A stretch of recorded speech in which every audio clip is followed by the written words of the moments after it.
Цагдаагийн ерөнхий газраас аймагуудыг тухайн жил хийж бүтээсэн ажлын нэмэгдүүлэлтээр нь дүгнэж, шагнаж урамшуулт өглөө. Энэ жил Орхон аймгийн цагдаагийн газар гэмт хэрэг зөрчлийг бууруулж, бусад аймгаа мандайлан ажилласан байна.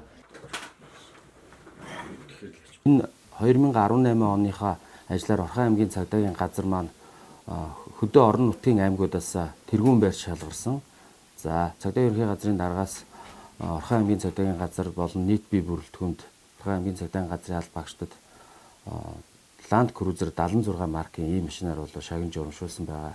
Тэгэхээр энэ ажил арга хэмжээ маань 2018 онд нийт аймгийн хэмжээнд үйлдэгдсэн гэмт хэрэг зөрчлийг бууруулсан. За мөн иргэдийнхээ эрх зүйн мэдлэгийг дэвшлүүлэх чиглэлээр мөн гэмт хэрэгээс урьдчилан сэргийлэх чиглэлээр зохион байгуулсан ажил арга хэмжээ энэ үзүүлэлт шалгууруудаар бол дүгнэж ийм байр эзлүүлдэг байгаа.